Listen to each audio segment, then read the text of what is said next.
सबसे पहले तो मैं यह बात कहना चाहता हूँ और यह बात अक्सर मैं कहता आया हूँ, जहाँ भी मुझे इस तरह के विषय पर बोलना पड़ता है कि संस्कृत लोक से कुछ दूर हो गई पिछली सहस्राब्दी में, पिछले 1000 सालों में संस्कृत में मौलिक चिंतन का क्षरण हुआ।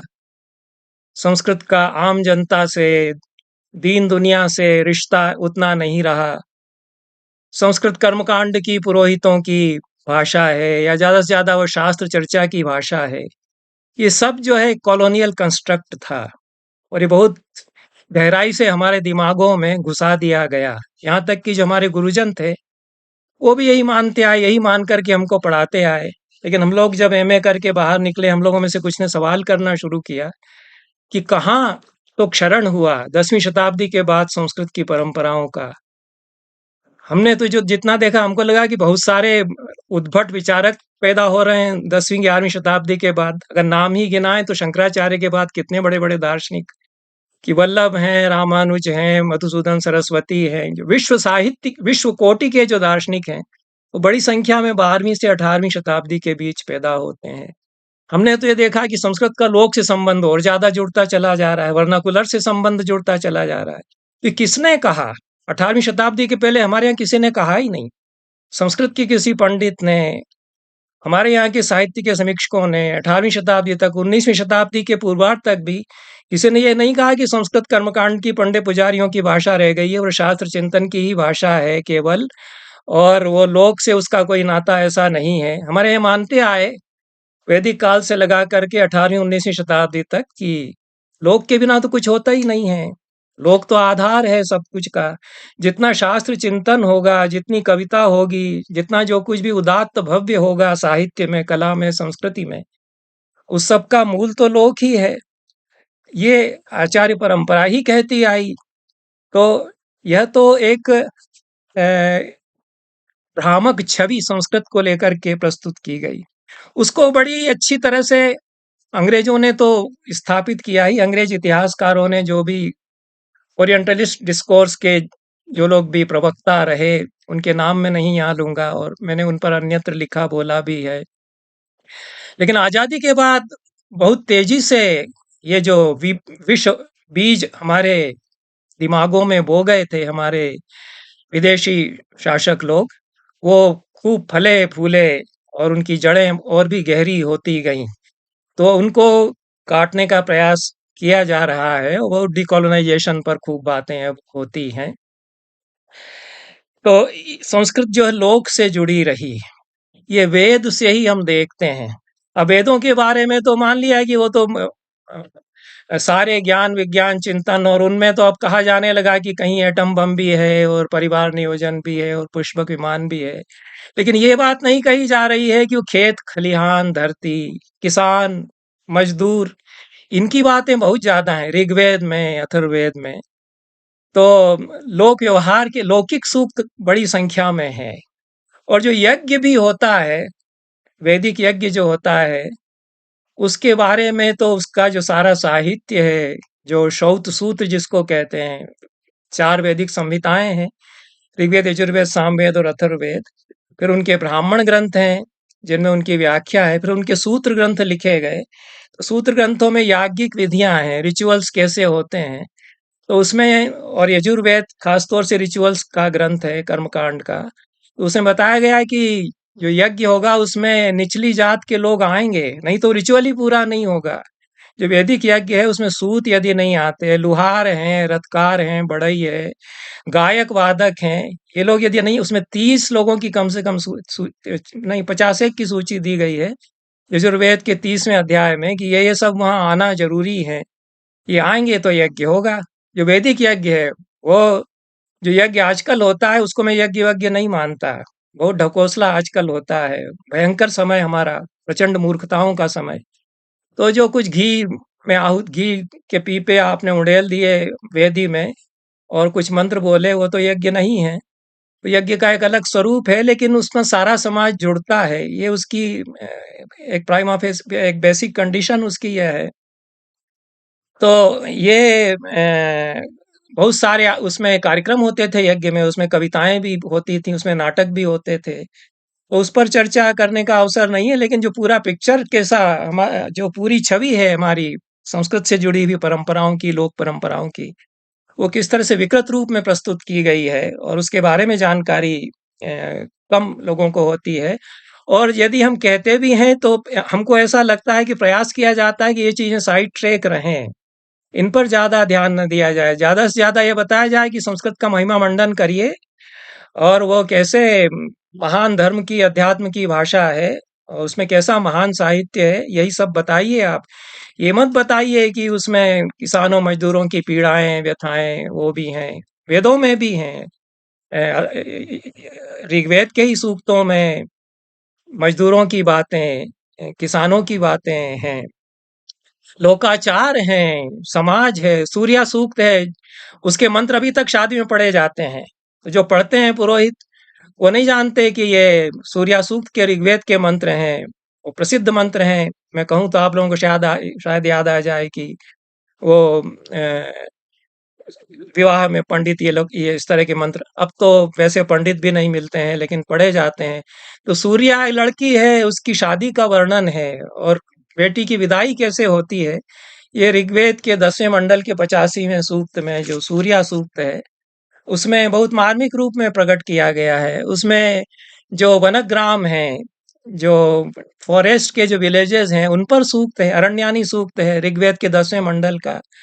तो उसमें लकड़हारे किस तरह से लकड़ी काटते हैं और पूरा जो संगीत है जंगल का, कैसे वहाँ झिंगुर बोल रहे हैं, चिट-चिट की आवाज़ें हो रही हैं, चिड़ियाएँ कूज रही हैं और ये लकड़ी ये लोग इकट्ठी करके और छकड़ों में लाद कर ले जा रहे हैं। तो ये श्रमजीवियों की कविताएँ वेदों में कई बार आती हैं। वेद के जो ऋषि हैं, वो बहुत सारे तो किसान उनमें हैं और मज़दूर भी हैं। उनमें से कोई ऋषि ही कहता है कि मैं तो बढ़ई हूँ, कारुरहं ततो भिषक।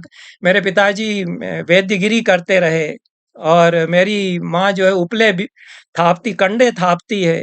ये मंत्र में कहा है उन्होंने। तो ये जो हमारी आद्य कविताएँ हैं, बहुत पावरफुल कविताएँ हैं। अगर आप उनमें घुसें, तो आपको लगेगा कि ऐसी सशक्त अभिव्यक्तियाँ उनमें हैं कि आधुनिक से आधुनिक कविताएँ कई बार तो उनके सामने थोड़ी-सी फीकी लगने लगती हैं।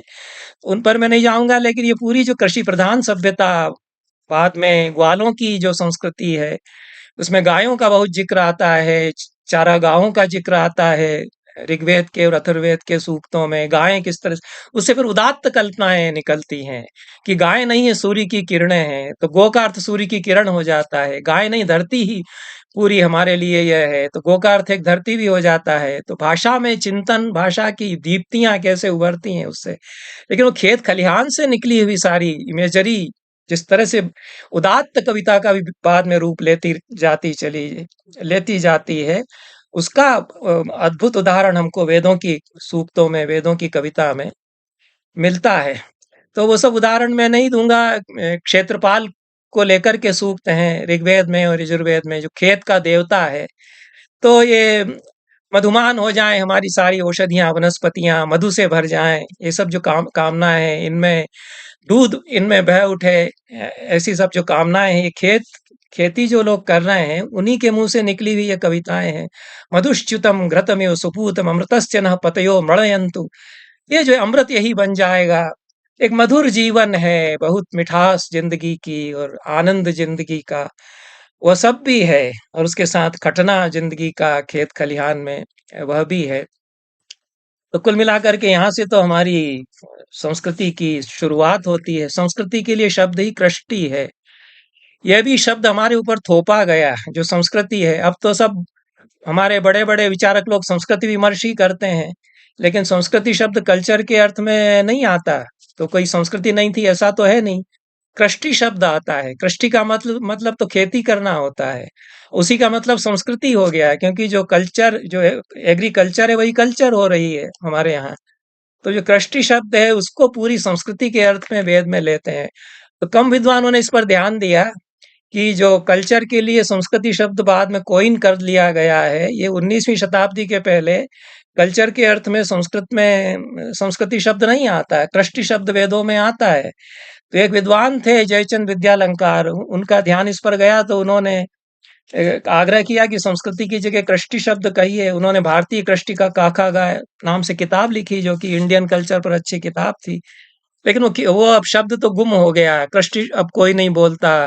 कृष्टि का मतलब खेती करना, और वही संस्कृति, उसका अर्थ भी संस्कृति भी हुआ।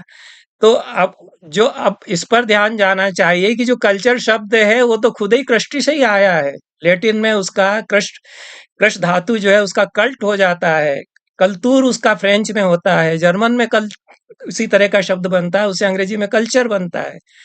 तो जो संस्कृत की कृष्टि या खेती करना थी, वही इंडो यूरोपियन भाषाओं में, यूरोप की पुरानी भाषाओं में, ग्रीक, लैटिन, पुरानी जर्मन में CULT नाम से अब जो धातु अंग्रेजी में है उसका रूप लेती है। तो वह आद्य संस्कृति हमारी है, और जो जो खेत खलिहान से निकली है, जो किसानों की, मजदूरों की संस्कृति है, वही हमारी संस्कृति रही है, और एग्रीकल्चर ही हमारी कल्चर रही है। तो इस बात को हमने भुला दिया, हमारे आचार्यों को इसका संस्कार था। तो जितने हमारे शास्त्र हैं वो ये कहते हैं कि शास्त्र और लोक में अविभाज्य संबंध है। शास्त्र के साथ लोक चलता है, और लोक के बिना तो शास्त्र होता ही नहीं है। तो ये दोनों एक दूसरे से जुड़े हुए हैं, एक दूसरे को उपकृत करते हैं, एक दूसरे को पोसते हैं, पालते हैं।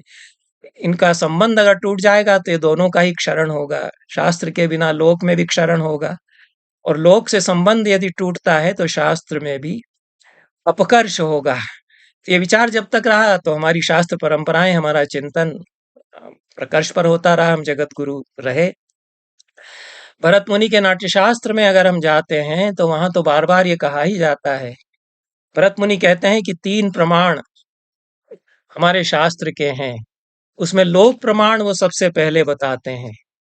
लोको वेदस तथा अध्यात्म, 3 इसके क्राइटेरिया हैं। पूरे जो नाट्यशास्त्र है, नाट्यशास्त्र तो एस्थेटिक्स का, थिएटर का, रंगमंच का, सारी कलाओं का, संगीत का सबसे बड़ा विश्वकोशात्मक ग्रंथ है। ये कोई नहीं बताता है। जब हमारे यहाँ वेद, पुराण वगैरह वगैरह की बातें करते हैं तो ये कहीं नहीं कहा जाता है। बड़े आई क्या क्या कहते हैं उसको, इंडियन नॉलेज कमीशन आदि आदि, उन्हें नाट्यशास्त्र का नाम कोई नहीं लेता है। मैं ये कहता आया हूँ कि ये एस्थेटिक्स का 2500 साल पहले तैयार किया गया सबसे बड़ा ग्रंथ है, जो दुनिया में उस समय किसी के पास नहीं था, हमारे पास था। कि ड्रामाटर्जी पर, ड्रामा के बारे में, कलाओं के बारे में, रंगमंच के बारे में, और पूरा जो उसका लोक से संबंध है हमारे एस्थेटिक्स का, उसके बारे में इतना विस्तार से इसमें बताया गया है। तो उसको क्यों साइड ट्रैक किया जाता है? वो हमारे पाठ्यक्रमों में नहीं उस तरह से उसकी जगह दी जाती है। तो कहाँ हम जा रहे हैं? हम चाहे जितनी ही बातें करते हैं भारतीय ज्ञान मीमांसाओं की, और बड़ा हमने उस पर उद्धार किया है, बातें हम करते हैं, लेकिन जिन चीजों से वास्तव में विश्व संस्कृति बनी, उनमें से नाट्यशास्त्र एक है। क्योंकि नाट्यशास्त्र तो दुनिया में गया, हिंदुस्तान में ही नहीं था। साउथ ईस्ट एशिया के देशों में मैं रहा हूँ, तो वहाँ के लोग तो भरत मुनि को याद करते हैं। वहाँ की रामलीला, वहाँ के जो ट्रेडिशनल थिएटर्स हैं, वो पूरे जो 10 देश हैं साउथ ईस्ट एशिया के, थाईलैंड, बर्मा से लगा करके कंबोडिया, इंडोनेशिया आदि, उन सब में किसी न किसी रूप में नाट्यशास्त्र की परंपराएं फलती फूलती रहीं। तो वो एक संस्कृति पूरी जो कला की वहाँ है, उसमें नाट्यशास्त्र का बड़ा योगदान है। यहाँ तक कि जापानीज थिएटर तो बड़ा संपन्न माना जाता है। तो उसके जो सबसे बड़े आचार्य हुए, उन्होंने कहा कि जहां तक मेरी जानकारी है, बुद्ध के देश से हमारे यहाँ नाट्य कला आई है। उनकी किताब में पहला वाक्य ही यह है। जो जियामी हैं, रंगमंच के 14वीं शताब्दी के, 13वीं शताब्दी के महान आचार्य हुए जापान के।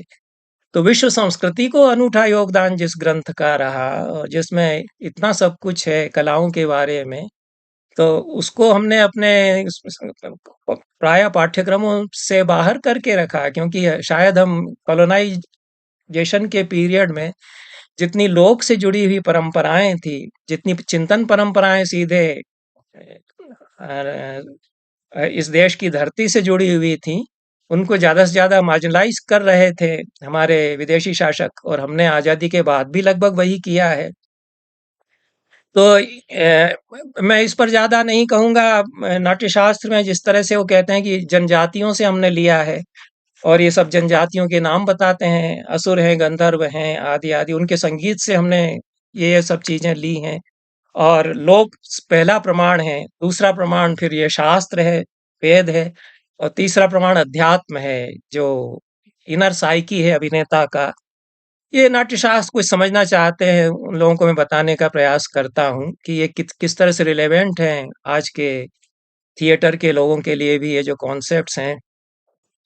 तो वैदिक संगीत किस तरह से लोक संगीत से जुड़ता है, और किस तरह से उसमें जो ट्राइब्स हैं उनका भी योगदान स्वीकार किया जाता है, और किस तरह से कॉन्सेप्चुअल फ्रेमवर्क जो सैद्धांतिक संरचना नाट्यशास्त्र की है, उसमें जो बहुत सारी कोटियां हैं वो सीधे लोक से ली गई हैं, लोक परंपराओं से ली गई कोटियां हैं, और जिनके बिना थिएटर की अवधारणा नहीं भरत मुनि की मुकम्मल होती, पूरी बनती है। जैसे कि प्रवृत्ति की बात वो करते हैं, तो प्रवृत्ति मतलब जो इस देश के लोगों की प्रवृत्तियां हैं, उनके आचार विचार व्यवहार, उनको हम थिएटर में कैसे लाते हैं, इसका पूरा शास्त्र प्रवृत्ति के भीतर वो बताते हैं।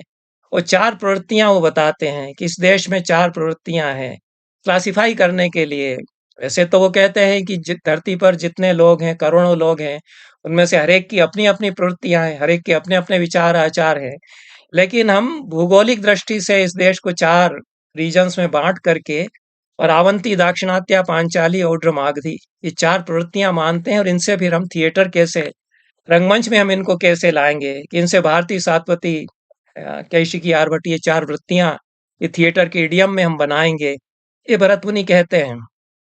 तो आवंती जो है वो मध्य देश के लोगों की प्रवृत्ति है, दाक्षिणात्य साउथ की, दक्षिण के लोगों की प्रवृत्तियां, पांचाली उत्तर के लोगों की प्रवृत्तियां, और औड्र मागधी जो हमारे उत्तर पूर्व के प्रांत हैं, असम है, उड़ीसा भी उसमें शामिल है, इन सब की प्रवृत्तियां हैं।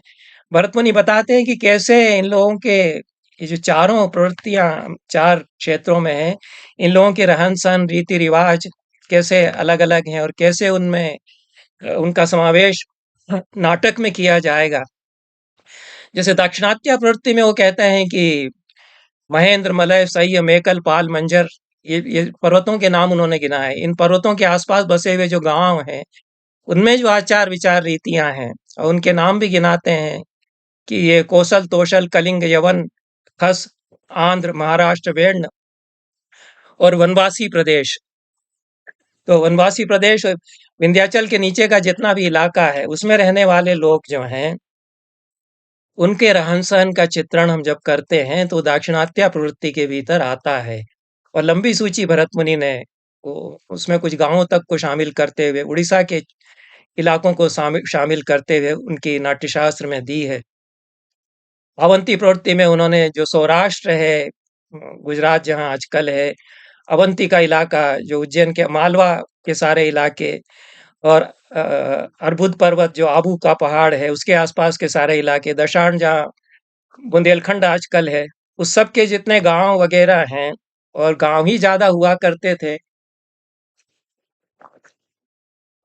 तो उन सब का लोक प्रस्तुत किया जाए। उन सब के जो लोग बाग हैं वो इनमें चित्रित होंगे, इन प्रवृत्तियों के द्वारा, इन प्रवृत्तियों का समावेश होगा, उससे वृत्तियां बनेंगी। तो ये संक्षेप में एक एक झलक देने के लिए मैंने कहा कि इसी तरह से उड्र मागधी, जिसमें उड़ीसा के सारे इलाके आते हैं, अंतरगिरी, बहिर्गिरी, ये जो पहाड़ी इलाके हैं इधर के, और भी बहुत सारे उन्होंने नाम दिए हैं। अगर कोई ज्योग्राफी के हों तो उनके लिए रिसर्च का जानते ही नहीं है, अब ये मैं भी नहीं ज्यादा समझता, मैंने कोशिश तो की है। मल्लवर्तक है, मलद है, भार्गव, मार्गव, प्राग ज्योतिष तो आजकल जहाँ गुवाहाटी है, पुलिंद है, ये ट्राइब्स के नाम भी उसके साथ हैं। इन लोगों के जो इलाके हैं, ताम्रलिप्तक है, ये सब जो है ऊड्र मागधी प्रवृत्ति का प्रयोग करते हैं। तो ये भाषा के बारे में जो भरत मुनि कहते हैं कि किस तरह से इस देश के लोगों की जो अनेक भाषाएं हैं वो हमारे साहित्य में और नाटक में आएंगी। एक तो बड़ी क्षति जो एक पूरी हमारी एक ऑटोक्रेटिक विचारधारा है, एक तंत्री विचारधारा है उसने की। तो हमको अंग्रेज लोग भी ये बता गए कि एक भाषा थी, उससे कई भाषाएं होती गई। तो हमने भी मान लिया कि संस्कृत ही एक भाषा थी, उससे कई भाषाएँ मिली गई। ये भी पक्का झूठ, उससे कई भाषाएँ बनी। ये भी पक्का झूठ था, क्योंकि हमारे ऋषि तो बताते हैं कि इस देश में हमेशा ही कई-कई भाषाएँ रहीं। आदिकाल से ही बहुत सारी भाषाएँ बोली जाती रहीं। ये मंत्र मैं उद्धृत करता हूँ, जन्म विवृति बहुधा विवाच सम। इस धरती पर कई-कई भाषाएँ बोलने वाले लोग रहते हैं, कई-कई तरह के आचार-विचार मानने वाले लोग रहते हैं। ये अथर्ववेद में पृथ्वी सूक्त में कहा गया। तो भरत मुनि कहते हैं कि ये कई-कई जो भाषाएँ हैं, उनका नाटक में कैसे समावेश होगा। उसका भी फिर वो क्लासिफ़िकेशन करते हैं कि प्राकृत भाषाओं के ये रूप आएँगे और तद्भव और देशी भाषाएँ आएँगी। तो देश रूप शब्दों के आएँगे नाटक में। इस तरह का भाषा विधान जो 17वें अध्याय में नाट्यशास्त्र में बताया है, उसमें उन्होंने कहा कि शकार, आभीर जो ग्वाले हैं, चांडाल, शबर, द्रविड़ और ये सब आंध्र के लोग, वंचर, इनकी भाषा विभाषा उसको नाटक में लाया जाएगा।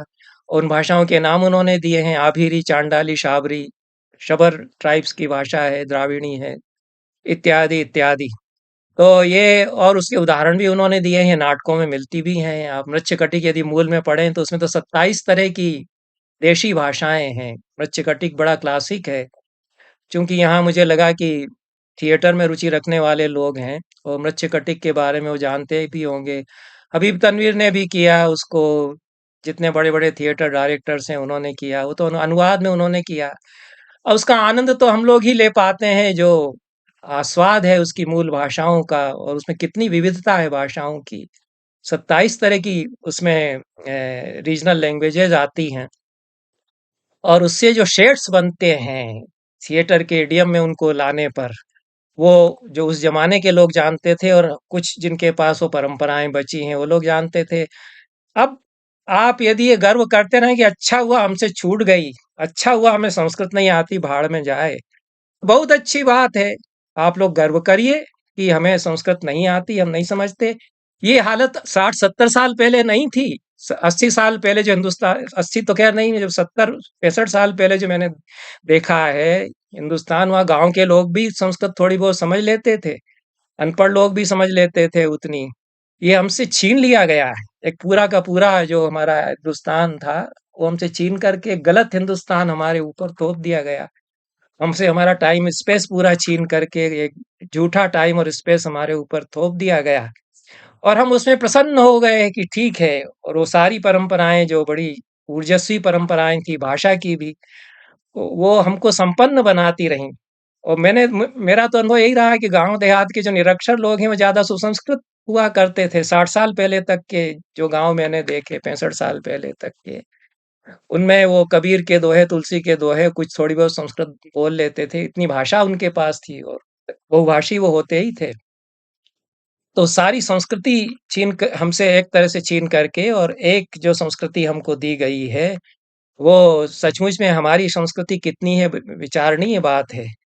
तो ये कुछ छुटपुट बातें करते हुए एक जो मोटा सिद्धांत हमारे यहाँ रहा, जो नाट्यशास्त्र में, संगीत में और कलाओं में है, वो मार्गी और देशी।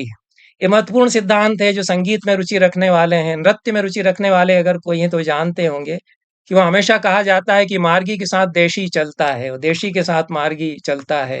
ये दोनों गलमाही करते हुए चलते हैं। तो मार्गी जो है लगभग क्लासिक है, जो रिफाइंड हो चुका है, जिसको शास्त्र में सुनियोजित, सुसंबद्ध रूप दे दिया गया है।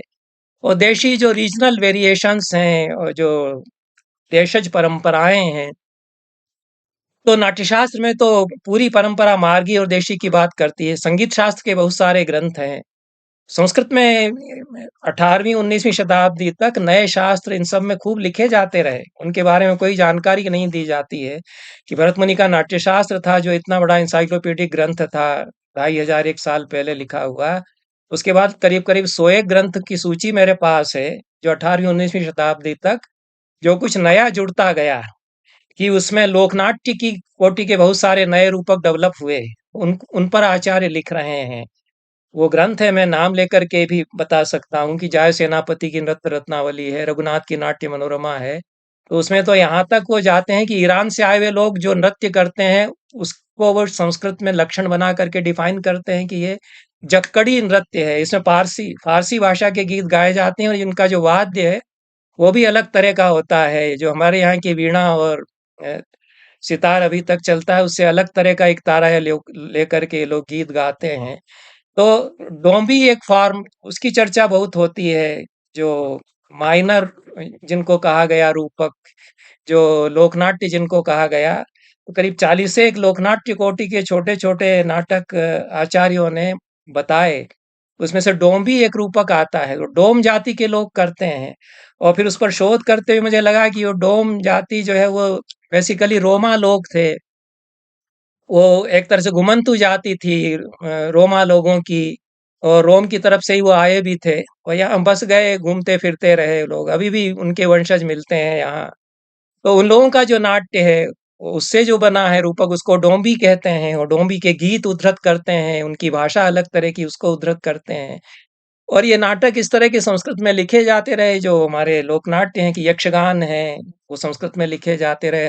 हरि कथा की, कीर्तनिया नाटक की बड़ी चर्चा हो रही थी, तो संस्कृत में कीर्तनिया नाटक लिखे जाते रहे और वो खेले जाते रहे। 14वीं शताब्दी में, 13वीं शताब्दी में इतना बड़ा मूवमेंट हुआ वैष्णव धर्म के अंतर्गत, तो नाटक में लोक भाषाओं के गीत आ गए।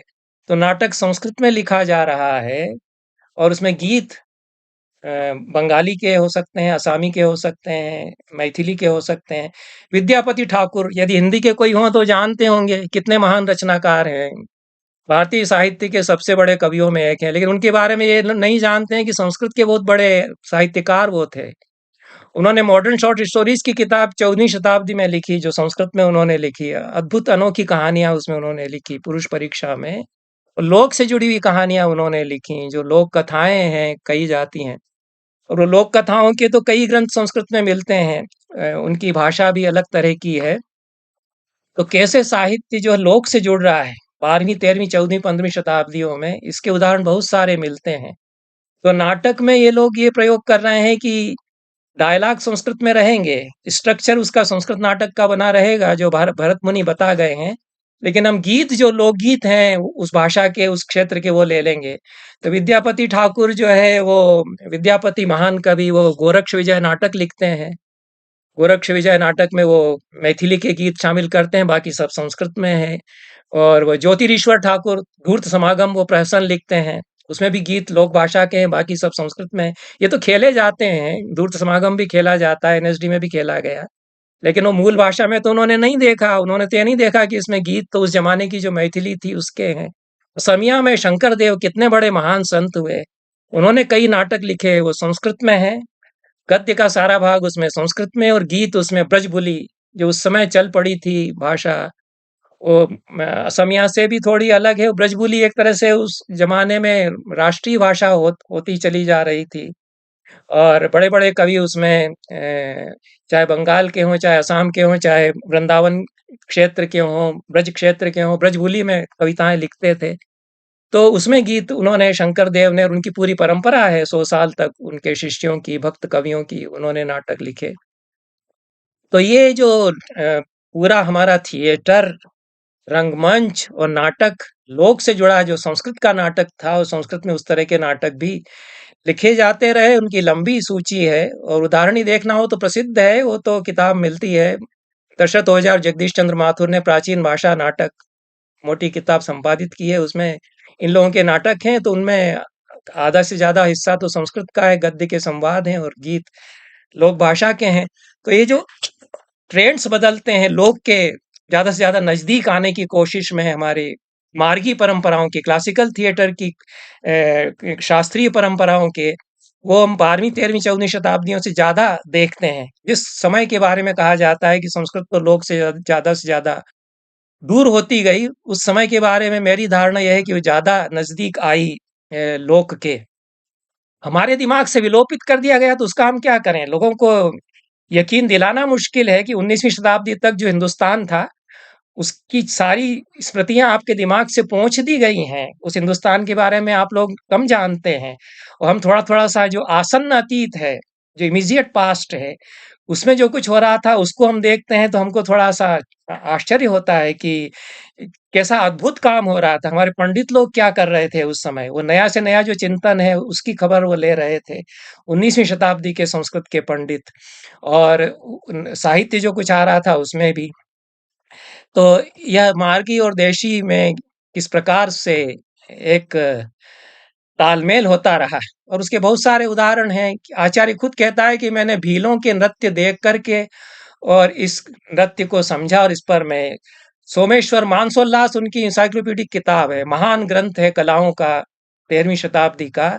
उसके शुरू में ही वो कहते हैं कि भरत मुनि का नाट्यशास्त्र है, उसमें कलाओं का बड़ा विवेचन है, लेकिन हमको जनता के पास जाना चाहिए। हमारे राज्य की प्रजा में तो बहुत अच्छे तरह के नृत्य लोग करते हैं, तो वहाँ गाँव में जाकर के हमने भीलनियों के नृत्य जो देखे हैं और उनके जो रूपक हैं, उनके जो डांस फॉर्म्स हैं, उनको लेकर के हम इस पर किताब में विवेचन करेंगे। बहुत मोटी किताब है, मानसोल्लास उसका नाम है। छपी हुई है, मिलती है और जिनकी रुचि हो उसको उनको पढ़ना चाहिए। अब कैसे ये ट्राइब्स की भाषा के शब्द संस्कृत के शब्द कितने नजदीक आ जाते हैं। वो कहते हैं कि कुंडली नृत्य है, जो गोलाकार नृत्य करते हैं ये लोग, ये कुंडली नृत्य है। उसको वो लोग गोंडली कहते हैं, तो कुंडली को गोंडली यहाँ कहते हैं और यहाँ कुंडली कहते हैं। और गोंडली नृत्य जो गोंड लोग करते हैं, तो गोंड हैं जो ट्राइब्स हैं, उनके नृत्य को इन्होंने कहा कि ये लोग गोंडली कहते हैं, हम इसको कुंडली, कुंडलाकार चूंकि इसमें मूवमेंट होता है कहते हैं। तो ये शास्त्रीकरण होता है, स्टैंडर्डाइजेशन होता है जो लोग की कैटेगरीज हैं उनका, और वो लोग के पास जाते हैं और लोग फिर शास्त्र के पास आता है। ये प्रक्रिया चली आ रही थी और इसके बहुत सारे उदाहरण मिलते हैं।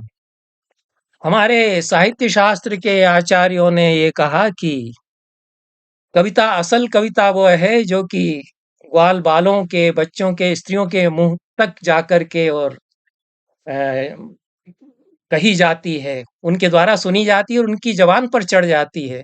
ये राजशेखर 10वीं शताब्दी के बहुत बड़े साहित्य के विचारक हुए। उनकी किताब काव्य मीमांसा, ये हिंदी अनुवाद में खूब मिलती है, कई एडिशन इसके हिंदी अनुवाद के मिलते हैं।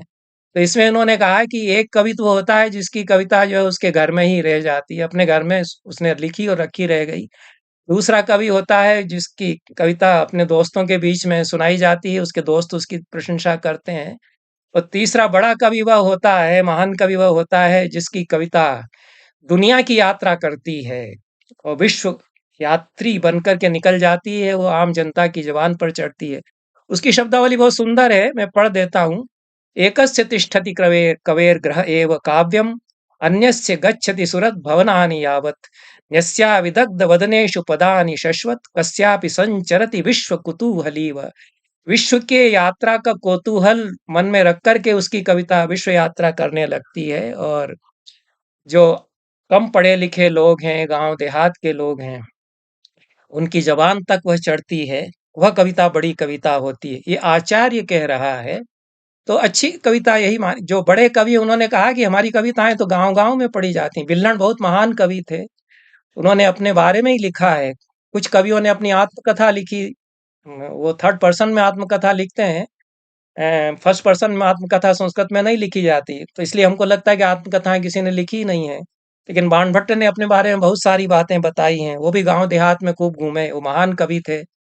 7वीं शताब्दी के बिल्हण बहुत महान कवि थे।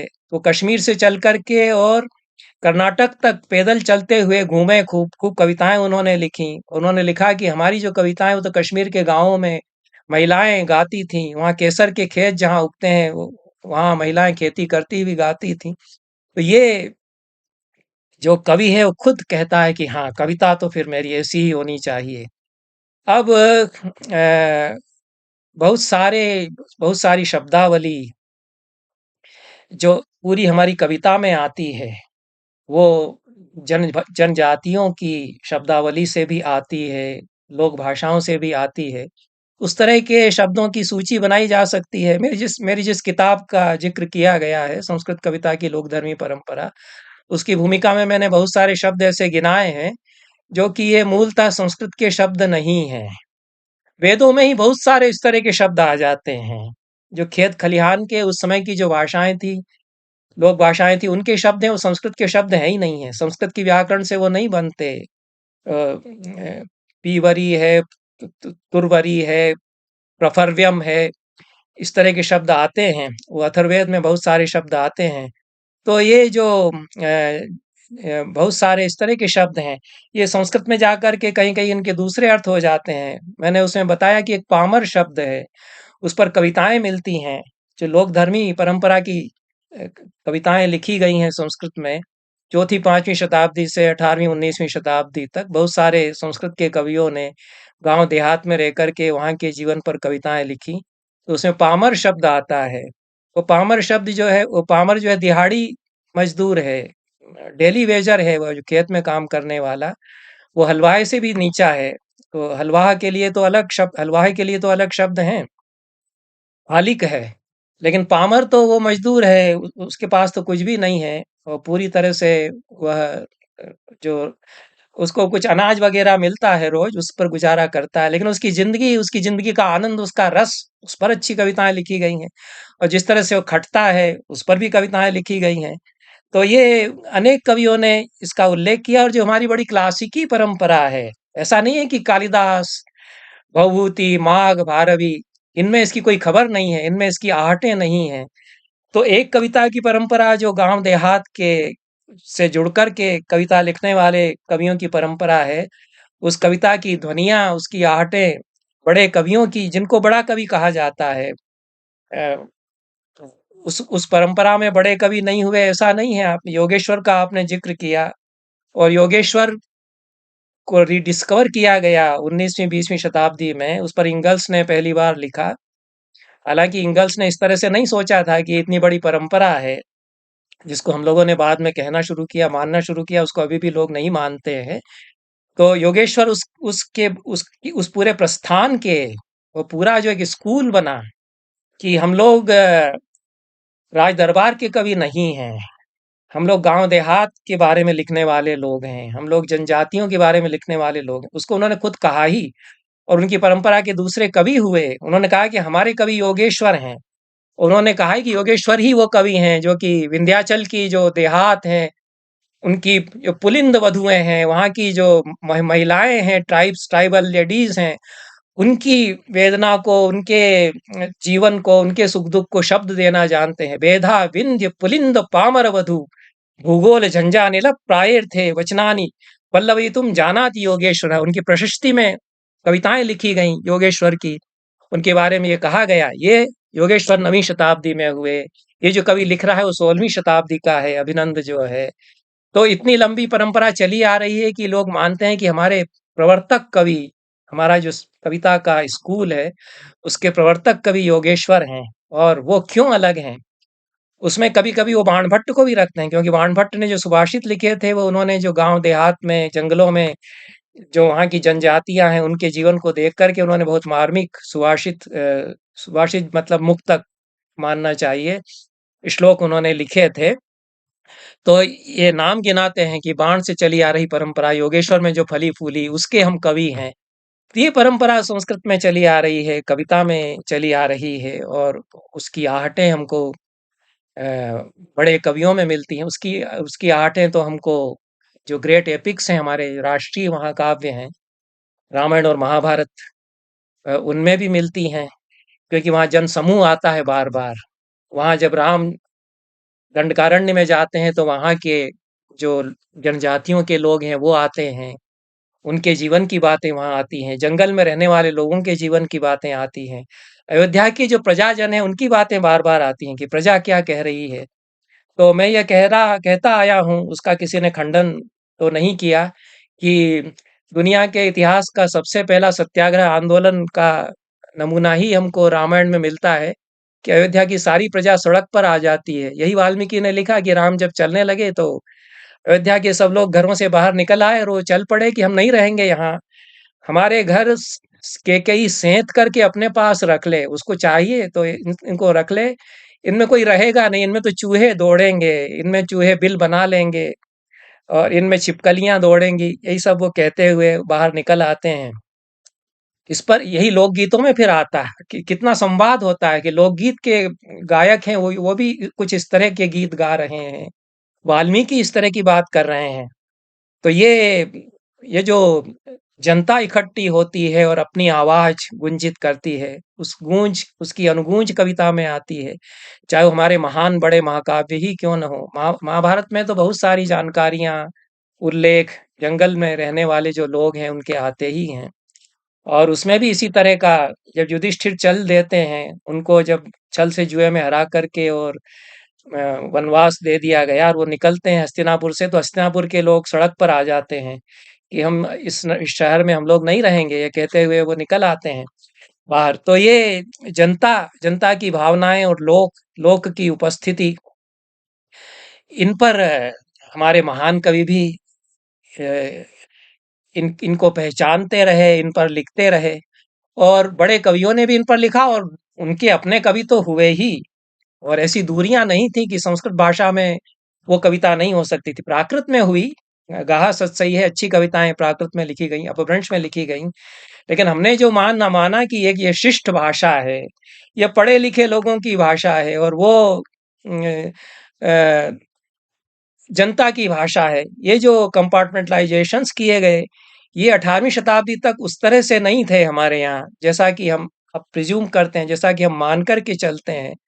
कालिदास के नाम से कुछ इस तरह के पद्य भी मिलते हैं, जो कि कालिदास की कविता से अलग उनकी पहचान है। अब कालिदास ने लिखे थे कि नहीं, ये नहीं कह सकते, क्योंकि ये सुभाषित संग्रहों में जो एंथोलॉजीज बनाई गई 11वीं 12वीं शताब्दी से 19वीं शताब्दी तक, संस्कृत में जो खोई हुई कविताएं हैं, उनको इकट्ठा करने का जतन किया गया है, कि जो लोगों की जबान पर चढ़ गई हैं और जो पोथियों में नहीं आ पाई, हस्तलिखित ग्रंथों में जो नहीं आ पाई, जिनकी लाइब्रेरीज में जिनकी प्रतियां नहीं है, वो ओरल ट्रेडिशंस में है, तो उन कविताओं को हम रिकॉर्ड कर लें, नहीं तो विलुप्त हो जाएंगी।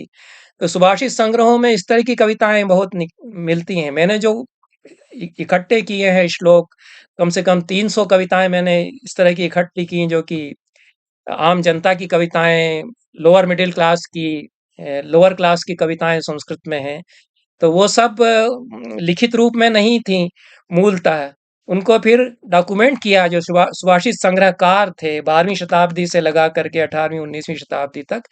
ऐसे जो श्लोक गाए जाते हैं गाँवों में, कहे जाते हैं और याद हैं अभी तक, उनको इकट्ठा किया सुभाषित संग्रह के संपादकों ने। तो किसी ने दो ढाई हजार श्लोक इकट्ठे किए, किसी ने 3000 किए। मेरा अनुवाद भी एक साहित्य अकादमी से छपा हुआ है, सदुक्ति करणामृत, बड़ा संकलन है श्रीधर दास का, 13वीं शताब्दी का। उसका पूरा लगभग 2500 श्लोकों का अनुवाद मैंने किया है। तो उसमें बहुत सारे ऐसे श्लोक आपको मिलेंगे जो कि जिसको हम आम जनता की कविता कहते हैं, आम आदमी की कविता कहते हैं, उससे उसके जो श्लोक हैं या उसकी कविताएं हैं। तो कालिदास के नाम से श्लोक, ये शबर सुंदरी का वर्णन उन्होंने किया है, बहुत सुंदर उसकी शैली है।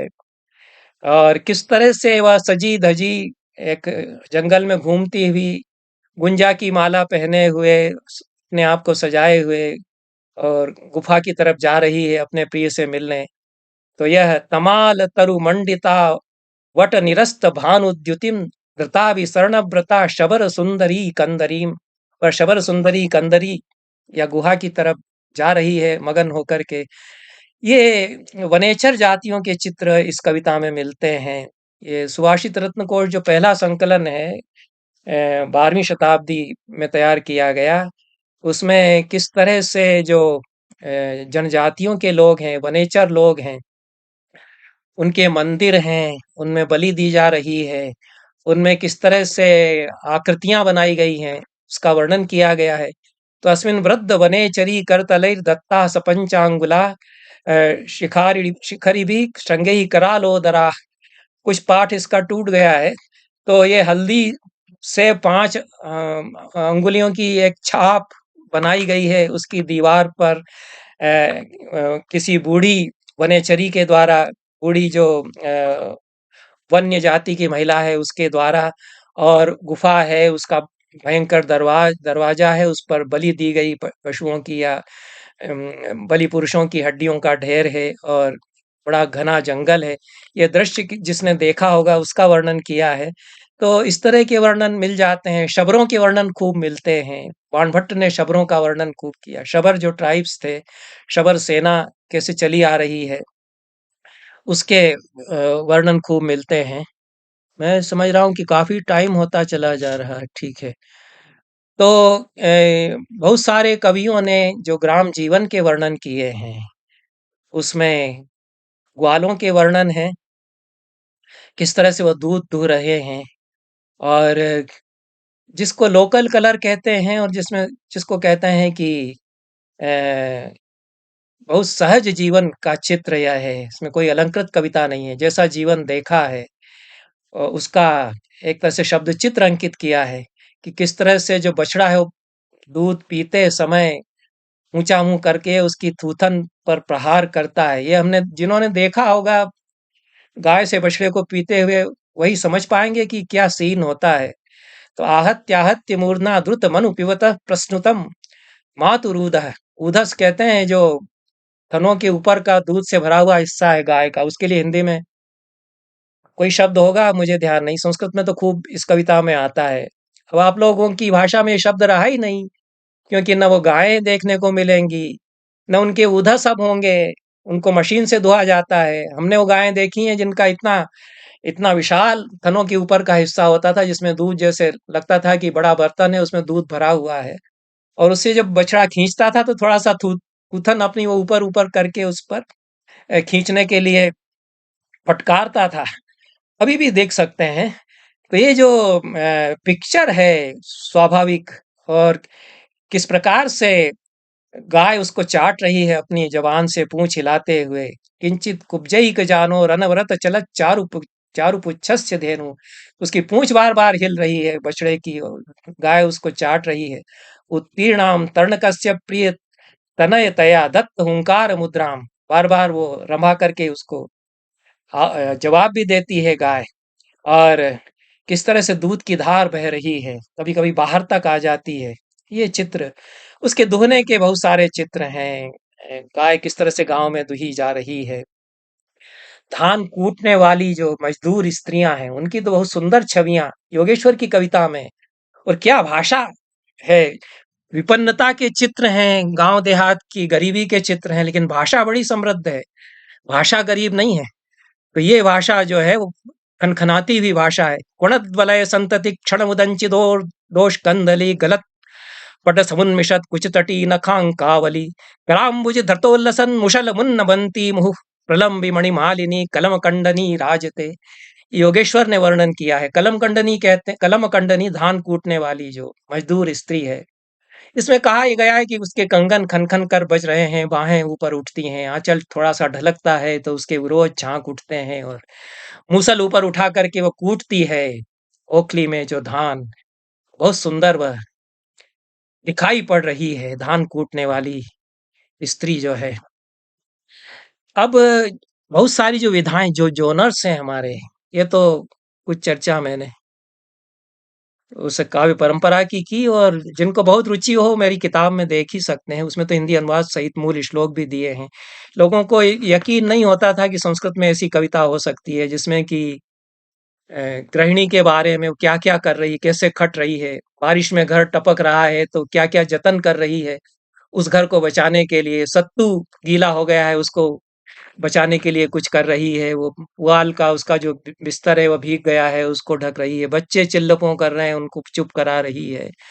और टूटा हुआ जो सूप है उसको अपने माथे पर लगाए हुए, क्योंकि छत टपक रही है, छाता नहीं है। तो क्या क्या नहीं कर रही है गृहिणी इस घर को बचाने। किम किम तन्न करोति दुष्ट गृहिणी देवे भृशम वर्षति। भाषा बहुत मुहावरेदार है। वो पानी गिर रहा है ये नहीं कहते हैं, देव बरस रहा है ये कहते हैं। ये तो मुहावरे हमसे छिन गए। हम ये नहीं कहते कि देव बरस रहे हैं, हम कहते हैं पानी गिर रहा है। हमारी भाषा बदल गई। पुराने लोग कहते थे कि देव बरस रहे हैं। तो जिस कविता में देव बरसते थे, उस कविता में गृहिणी के पास छाता भी नहीं था, और वो टूटा हुआ सूप सिर्फ। बहुत सारी शब्दावली वहां की आती है कि केंचुए को क्या कहते हैं, चमगादड़ को क्या कहते हैं, क्योंकि वो जिन घरों के बारे में वो लिख रहे हैं उन घरों में केंचुए घूमते हैं, मेंढक चले आते हैं।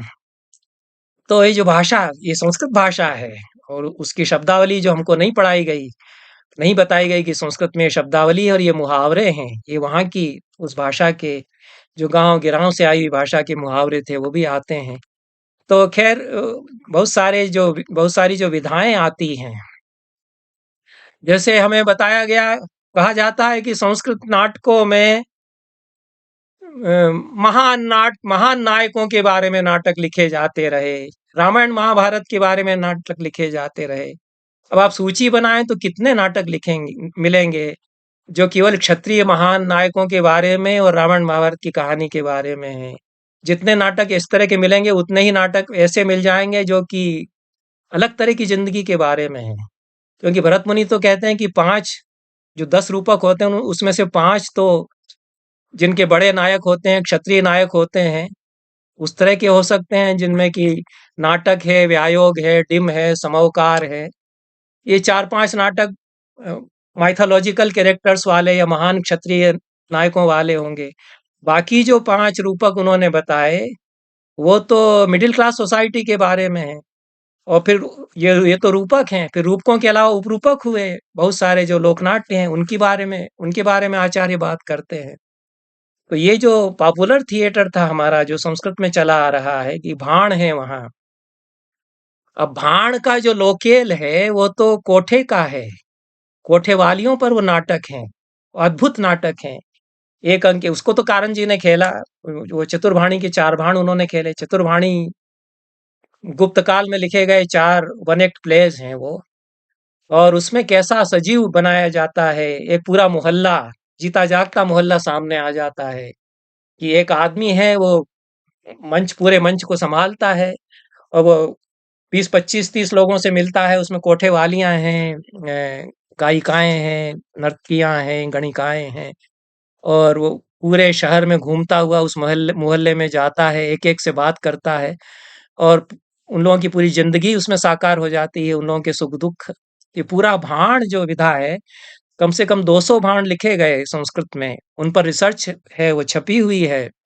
इनकी रामकृष्णमाचार्य उल्लू की 18वीं 19वीं शताब्दी तक भाण लिखे जाते रहे। और जिस शहर में रह कर के भाण कवि लिख रहा है, उस शहर का लोकेल वो उठाता है। केरल में अगर है तो त्रिवेंद्रम के किसी मोहल्ले में जो जिंदगी है उसका चित्रण करता है। उज्जैन पर भाण है 2-3। पाटलिपुत्र जो पटना हुआ करता था एक जमाने में, उसको चतुर्भाणी के 2 भाणों में उसके बाजार, उसके ठाट बाट, उसके मोहल्ले, इनको उठाया गया। तो बहुत सारे हमारे जो नाटक जो रूपक हैं, उसमें खास तौर से भाण और प्रहसन, ये जो 2 जॉनर्स हैं, ये जो 2 विधाएं हैं, इनमें तो अलग तरह का समाज जो जो एक पूरा भारतीय समाज का बड़ा जीवंत चेहरा है कि उसमें जुआरी भी आते हैं और नौकर पेशा लोग आते हैं, मध्यम वर्ग के लोग आते हैं। ये जो कई तरह के प्रहसन होते हैं और अ, बड़ी परंपरा है प्रहसनों की। भगवत अज्जुकम उसमें से खूब खेला जाता है, अनुवाद में खेला जाता है। हम लोगों ने संस्कृत में भी उसको खूब कराया, भाण भी संस्कृत में हम लोगों ने खेले। तो हम लोग उस भाषा से थोड़े रूबरू हुए जो कि एक अलग तरह की भाषा ये लोग जनता के पास जाकर के बना रहे हैं। और प्रकरण एक दूसरा बड़ा नाटक होता है। ये तो फुल फ्लेज ड्रामा है, प्रकरण जो है नाटक की तरह से। उसमें तो नियम ही है कि मध्य वर्ग का नायक होगा उसमें। और बहुत सारे प्रकरण लिखे गए संस्कृत में। उस मृच्छकटिक भी प्रकरण है, मालती माधव भभूति का प्रकरण है। तो इसमें महान नायक नहीं है, इसमें मंत्री का बेटा, कोई व्यापारी, कोई ब्राह्मण, ये नायक हो सकता है। मध्य वर्ग का जीवन इसमें होगा, वेश्या इसमें रहेगी, जैसा कि मृच्छकटिक में है। मालती माधव में मंत्री का बेटा माधव नायक है। तो मिडिल क्लास सोसाइटी इसमें बहुत आती है। इस तरह के प्रकरण बहुत सारे लिखे गए और अद्भुत उनकी कहानियां हैं, जो कुछ तो उसमें से लुप्त हो गए हैं क्योंकि हमारा साहित्य लुप्त बहुत हुआ, पर उनके बारे में उद्धरण मिलते हैं, जानकारियां मिलती हैं। तो बहुत सारे जैन लोगों के प्रकरण हैं, वो अद्भुत प्रकरण हैं कि वो जो व्यापारी हैं कैसे समुद्र यात्रा पर जा रहे हैं, क्या-क्या संकट वो वहाँ उठा रहे हैं। लौट करके आते हैं तो क्या-क्या हो जाता है, उनकी पत्नी नहीं मिलती है, उसको ढूँढ रहे हैं। वो जंगल में जाते हैं तो किसी शबर जाति के यहाँ वो कहीं रुकी हुई है, वहाँ मिलती है। और बड़े मार्मिक दृश्य उसके हैं, बड़ी कथाएँ इनकी हैं। तो ये लोक कथाएँ हमारे नाटकों में थिएटर में आती हैं, लोक कथाएँ हमारे कथा साहित्य में आती हैं, इस तरह की कथाएँ जो हैं वो लिखी गईं और अ, लंबी परंपरा हमारे कथा साहित्य की भी, प्रकरण जो एक एक ड्रामा की विधा है उसकी, भाण और प्रहसन ये भी ड्रामा की जो विधाएँ हैं, नाटक की जो विधाएँ हैं, उसकी हमारे यहाँ चली आ रही हैं। और कुछ जो हमारे महाकवि हुए, वो अब प्रभावित नहीं रह पाए। तो जो हम ये कहते हैं कि दरबारी कविता है यह, तो कितना वो दरबार में रहे और कितना बाहर आ गए उसके, वो हम उसका नोटिस नहीं लेते हैं। तो कालिदास कितना दरबार में रहे होंगे, कितना वो बाहर आकर के जो आम लोगों की ज़िंदगी है उसको देखते हैं, उन्हें मछुआरा आता है, धीवर आता है और भी लोगों का जीवन उसमें आता है। तो ये जो बड़े कवि हैं, जिनके बारे में महान कवि हैं और बड़े महान काव्य इनके हैं, लेकिन वो माघ शिशुपाल वध महाकाव्य लिख रहे हैं श्री कृष्ण के जीवन पर। तो श्री कृष्ण जब चलते हैं तो वो एक पहाड़ की तलहटी में डेरा डालते हैं और वहाँ कितने-कितने लोग वहाँ आते हैं, कैसा जनजीवन वहाँ का, और उनके साथ चलने वाले लोग जो हैं, उनके सिपाही हैं, उनकी ज़िंदगी, उस सब का वर्णन वो करते हैं। यहाँ तक कि शिशुपाल से लड़ाई हो रही है और जो सिपाही हैं, उनके घरों में क्या हो रहा है, इसका वर्णन मार्क करते हैं और क्या उनका ऑब्जर्वेशन है, आम जनता का जो ऑब्जर्वेशन है माघ का। ये बड़े क्लासिकी कवि हैं, माघ तो महान कवि हैं, संस्कृत कविता के सबसे महान कवियों में हुए। तो वो कैसे घरों में घुसते हैं आम लोगों के और उनकी जिंदगी को कैसे वो पढ़ते हैं, इसके उदाहरण बहुत हमको मिलते हैं पूरे शिशुपाल वध में। उनकी जो रीडिंग है, उनकी जो पढ़त है, वो कैसे मध्य वर्ग और लोअर और निम्न मध्य वर्ग के लोगों के जीवन का वो लेखा जोखा प्रस्तुत करते हैं। तो वो सैनिक जो है वो जा रहा है, लड़ाई लड़ाई छिड़ने वाली है कृष्ण की शिशुपाल से। और सैनिक अपने घर उसको काल आ पहुंचा के पहुंचो, जैसे आजकल सूचना जाती है लाम पर पहुंचना है, फ्रंट पर पहुंचना है, तो अपनी घरवाली से विदा लेता है। उसका छोटा सा बच्चा 2.5-3 साल का है और वो तोतली वाणी में पूछता है कि पिताजी आप कहाँ जा रहे हैं। तो बाकी तो अपने आप को किसी तरह वो संभाले हुए था, अपनी रुलाई को, अपनी घरवाली को भी दिलासा दे रहा था। लेकिन जब छोटे से बच्चे ने पूछा तोतली वाणी में कि आप पिताजी कहाँ जा रहे हैं, तो वह धीरज के बांध उसके टूट पड़े, ऐसा माघ लिखते हैं। और वो बार-बार अपने पिता के कपड़े को खींच करके रोकते हुए बच्चा कह रहा था कि कहाँ जा रहे हैं, कहाँ जा रहे हैं? और उसकी माँ उसको फटकारती हुई पीछे खींच रही थी कि रुक जा, ज़्यादा जिद मत कर इत्यादि। ये श्लोक पूरा माघ का है। व्रजतः क्व तात व्रजसीति परिचय गतार्थमस्फुटम्। शब्द उसके स्फुट नहीं निकल रहे थे, तोतली भाषा में कुछ तो अभी वो पूछ रहा था कि पिताजी कहाँ जा रहे हैं? तो धैर्यमभिदिनद अभिनददुदितं शिशुना। उस शिशु की इस वाणी से उसके धैर्य के बांध टूट गए। जननी निर्भत्सन विवृद्ध मन्युना, उसकी माँ उसको डांटती हुई रोक रही थी। तो ये इस तरह के और भी बहुत सारे चित्र, ये जो महान कवि हैं, कैसे पहरेदार जब पहरा बदलता है तो जिसका पहरा है खत्म हो रहा है, वो सोए हुए पहरेदार को जगाता है, भैया हमारी ड्यूटी खत्म हो गई, अब तुम अपनी ड्यूटी पर आओ, और वो अपना लंबी तान करके सोया हुआ है। तो सारा जो उसका चित्र है कि वो कैसे हूँ कर रहा है, उठ नहीं रहा है, और वो ये बेचैन होकर के उसको जगा रहा है कि अब हमें जाकर के सोना है, तुम्हारी बारी आ गई, तुम उठो। तो ये माघ जो राजाओं के साथ रहे हैं, किसी राजा के साथ रहे होंगे, उन्होंने कितनी गहराई से इस नौकर पेशा लोगों की, निम्न वर्ग के लोगों की के जीवन को देखा, समझा है। उसको बार-बार वो उसके चित्र खींचते हैं। बहुत बहुत सांकेतिक अभिप्रायों के साथ खींचते हैं उसके चित्र। ये माघ में बहुत है कि वो किसके साथ हैं, वो किन लोगों के साथ हैं, किनकी बात कर रहे हैं। क्योंकि माघ के बारे में तो बहुत सारी इस तरह की कथाएँ हैं कि उन्होंने सारी अपनी धन-दौलत, उनको दान तो खूब दिया राजाओं ने, बहुत दौलत उनकी इकट्ठी हुई, लेकिन सब दे देते थे, गरीबों को दे देते थे, ब्राह्मणों को दे देते थे। बार-बार वो गरीब हो जाते थे और बार-बार उनकी कविता पर प्रसन्न होकर के उनको फिर कुछ दौलत मिल जाती थी। तो इसकी ये लोक कथाएँ कवियों के बारे में जो हैं वो भी हमारे बहुत सारे कथा ग्रंथों में संस्कृत में आती हैं। कालिदास के बारे में कथाएँ, माघ के बारे में कथाएँ, भारवी के बारे में जो कथाएँ हैं, तो ये जनता में इनकी कहानियाँ चल पड़ी। और वो कथाएँ फिर रिकॉर्ड होती हैं संस्कृत के कथा साहित्य में।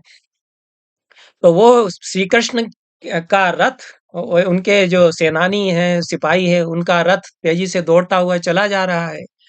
गाँव से गुजर रहा है, ये रथ गुजर रहे हैं और बच्चे गाँव की गली में खेल रहे हैं, तेजी से धड़धड़ाता हुआ रथ चला आ रहा है। इसका चित्र है, बहुत अद्भुत चित्र है। वो क्या पकड़ा है उन्होंने कि वो बच्चे तो छोटे-छोटे बच्चे वो बेखबर होकर के खेल रहे हैं, उनको कभी आभास ही नहीं है कि कोई रथ इस तरह से धड़धड़ाते हुए चले आएँगे। सेना जा रही है, तेजी से दौड़ रहे हैं रथ, तो बच्चे खेलते चले जा रहे हैं और कुछ बच्चे भाग गए, कोई एक छोटा-सा बच्चा छूट गया है और रथ धड़धड़ाता हुआ चला आ रहा है। तो उसकी माँ जो है कितनी तेजी से दौड़ करके आती है, बच्चे को उठा करके ले जाती है और रथ धड़धड़ाता हुआ फिर निकल जाता है। ये जो चित्र है और ये जिस तरह से जिस शब्द चित्र में उन्होंने अंकित किया है, अवेक्षिता नायत वल्ग मगरे तुरंगी भीर यत्न निरुद्ध वाहहि। जैसे तेजी से स्पीड में ब्रेक लगाता है कार में, तो बच्चा सामने आ गया, उसने बहुत लगाम खींच करके रोका और उसकी टाप से शायद बच्चा कुचलता, लेकिन तब तक वो माँ दौड़ करके आई और उसको उसमें उन्होंने शब्द दिया है कि जैसे छीन करके उससे गली से उठा करके वो ले गई है। प्रक्रीडितान रेणुभिरेत्य तूर्णम निन्युर्जनन्यः प्रतुकान पथिभ्यः। माएँ बहुत तेजी से दौड़ करके आती हैं और अपने नन्हे बालकों को गोद में उठा करके उतनी तेजी से झपट करके ले जाती हैं कि कहीं ऐसा ना हो कि कुचलते हुए चले जाएँ राजा के जो रथ हैं, उनके घोड़े हमारे। तो ये महान दार्शनिक कवि माने गए।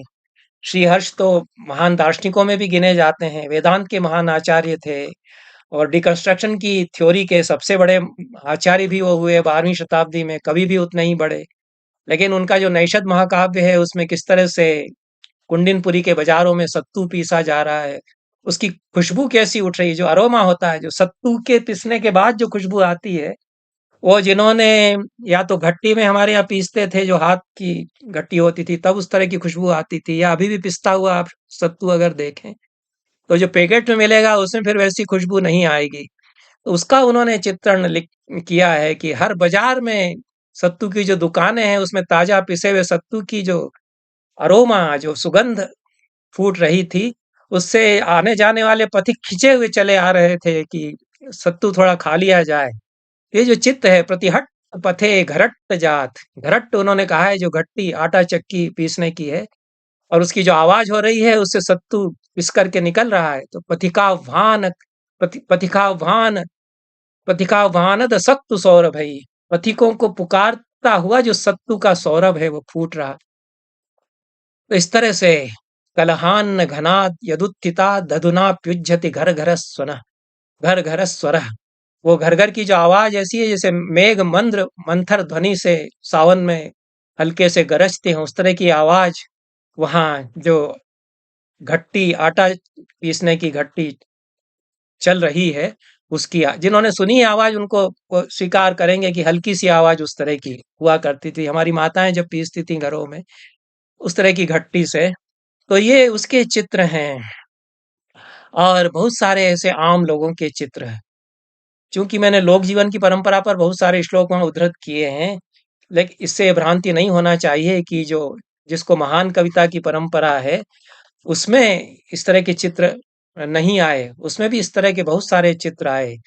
तो कश्मीर के बहुत सारे महाकाव्य हैं, मंक का श्रीकंठ चरित है, और भी महाकाव्य हैं।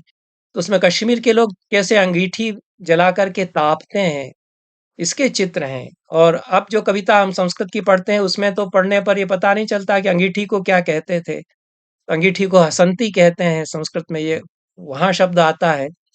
तो जब जैसे ही सर्दी आती है, बर्फ गिरने लगती है, तो घर के दरवाजे बंद करके यहाँ के लोग प्रवरपुर जो जिसको आजकल श्रीनगर कहते हैं, उसका प्रवरपुर के नाम से वर्णन है और बहुत सारे छेद उस अंगीठी में हैं। वो अंगीठियाँ उस समय होती थी और गाँव में जो हमने गाँव देखे हैं, उसमें भी उस तरह की अंगीठियाँ होती थी। मिट्टी की बनाई जाती थी, उसमें बीच में लोहे की जाली रहती थी, उसमें छेद हुआ करते थे। तो उसमें वो अंगीठी जला रहे हैं और बड़ा कवि है तो वर्णन उस तरह का करेगा। बाहर बर्फ गिर रही है, उन्होंने दरवाजे बंद करके अंगीठी जलाई है। तो हिमागमे तत्र गृहेषु योषिताम ज्वलत बहुच्छिद्रमुखी हसंतिका। उसमें अंगारे दहक उठे हैं और उससे लपटें धीरे-धीरे फूट रही हैं। तो ऐसा लगता है जैसे कि विभाति जेतुम मदनेन शूलिनम कृता ततिर्वह्निमयीव चक्षुषाम। जैसे कामदेव ने एक बार फिर से हमला शंकर पर करने के लिए कई लपटों वाली अंगीठियां जला करके कि तुमने एक लपट से हमको जलाया था, अब ये कई लपटों वाला यंत्र जला करके हम तुम्हारे पास तुम्हारा सामना करने के लिए पहुंच रहे हैं, क्योंकि वह प्रेम एक तरह से उसका संकेत है। शाम को अंगीठी जलाई जाती है। अब समय होगा मिलन का, यह भी संकेत उससे है। तो ये कल्पना की गई है। तो ये जो जीवन है आम जनता का, वह इन महाकाव्यों में आता है। ये परंपरा 18वीं शताब्दी तक, 19वीं शताब्दी तक चली आ रही है और उन कवियों को भी पहचाना जाना चाहिए। काशी में कमलापति त्रिपाठी का नाम आप लोगों को शायद याद रहा हो। वो चीफ मिनिस्टर होते थे, बड़े नेता थे। लेकिन ये कम लोगों को मालूम है और उनके खानदान के लोगों को भी अब शायद ना ध्यान रहता हो कि रामानंद रामानंद त्रिपाठी 17वीं शताब्दी के महान आचार्य और कवि थे। उनका घर था, उनकी हवेली तो अभी भी है, उनके ये लोग वंशज हैं। और उन्होंने प्रहसन लिखा संस्कृत में, हास्यार्णव प्रहसन जो उन्होंने लिखा है। तो प्रहसन है, उसमें हास्य व्यंग्य उसमें है, लेकिन जो जनता का दर्द है कि औरंगजेब के समय कैसा अत्याचार हो रहा है, उसका चित्रण उन्होंने उसमें किया और कैसे जनता सताई जा रही है। रामानंद त्रिपाठी का काफी साहित्य है और बहुत सारे जो संस्कृत कवि हैं वो अनेक भाषाओं में लिखते हैं।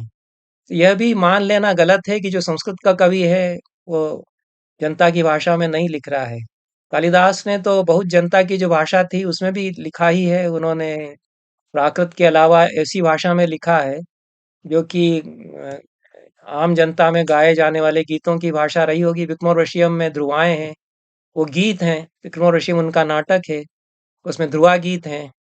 तो वो लोकगीत जैसे हैं और वो एक तरह से लोक भाषा के गीत हैं। तो कालिदास से परंपरा चली आ रही है और एक कवि अनेक भाषाओं में लिखता है। यह भी हमारे आचार्य ही कहते हैं। राजशेखर जिनकी मैंने बात की है, वो यह भी कहते हैं कि बड़ा कवि वो नहीं होता है जो केवल एक भाषा में लिखता है। जो कई भाषाओं में लिखे वो महाकवि वो है। महाकवि का लक्षण ही वो कहते हैं करते हैं कि जो अनेक भाषाओं में लिखता है वो महाकवि है। क्योंकि ये लोग ये जानते थे कि ये इतना बड़ा देश है, इसमें एक भाषा नहीं होती, इसमें एक संस्कृत भाषा नहीं होगी। केवल एक संस्कृत भाषा से काम नहीं चलता है।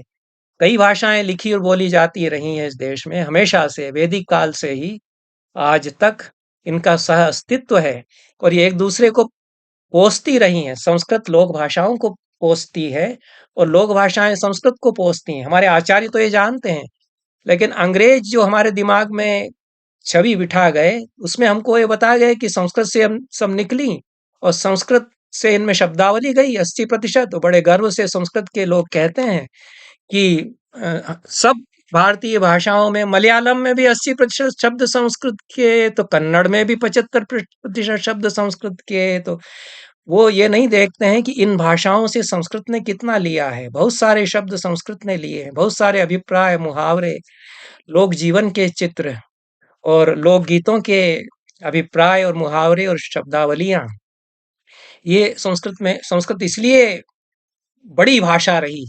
देने से बड़ी नहीं हो जाती है कोई संस्कृति। सिर्फ देने से, सिर्फ देते रहने से कोई भाषा बड़ी नहीं हो जाती। वो तो अतिसार में दुर्बल हो जाएगी। अतिसार कर करके वो बड़ी होती है जब वो कितना ग्रहण करती है लोक से। तो संस्कृत में 18वीं शताब्दी तक ये जो ताकत थी कि रामानंद त्रिपाठी लोक भाषा में बहुत सारी रचनाएँ कर रहे हैं। रवींद्राचार्य सरस्वती जो महान आचार्य थे, वो शाहजहाँ के समकालीन थे। वो कितनी बड़ी क्रांति उन्होंने की, जजिया छुड़ाने के लिए जिस तरह से वो गए थे, वो भी एक बड़ा सत्याग्रह आंदोलन कविंद्राचार्य सरस्वती ने किया था, वो शाहजहाँ के समय में। वो लोक भाषा में लिख रहे हैं अच्छी कविता, और संस्कृत में खूब ग्रंथ लिख रहे हैं, महान आचार्य हैं। जितने महान आचार्य हैं, वो हमेशा जनता को एड्रेस भी करते आए। वो बहुत फिलॉसफिकल कंसेप्चुअलाइजेशंस उन्होंने फिलॉसफी की हो, संस्कृत में इतना ही केवल नहीं है। पूरी जो रामानुज की परंपरा है, उसमें जितने बड़े आचार्य आप देखेंगे, तो उनमें से अधिकांश आचार्य तमिल में लिख रहे हैं, और संस्कृत के बहुत बड़े दार्शनिक हैं वो। रामानुज की परंपरा के वेंकटाध्वरी हैं, वेदांत देशिक हैं, ये महान आचार्य हैं। और संस्कृत में इनकी कविताएं अद्भुत हैं, बहुत संपन्न कविता है इनकी संस्कृत की। इनकी शास्त्रीय रचनाएं, फिलॉसफी की जो रचनाएं, बड़ी मौलिक चिंतन वाली रचनाएं इनकी, लेकिन ये तमिल में भी लिखते हैं। तो ये हमने भुला दिया कि संस्कृत में कितनी सामर्थ्य रही कि यह जो सह अस्तित्व है भाषाओं का, उसको बनाए रखने की संस्कृत के कवियों में, संस्कृत के आचार्यों में। तो ये बड़ा विषय था, इसमें से छिटपुट चर्चा मैंने की है, और मैं यहीं समाप्त अपनी बात करता हूँ। आप लोगों को कुछ कहना हो, कुछ टीका टिप्पणी करना हो, तो आप कर सकते हैं। धन्यवाद।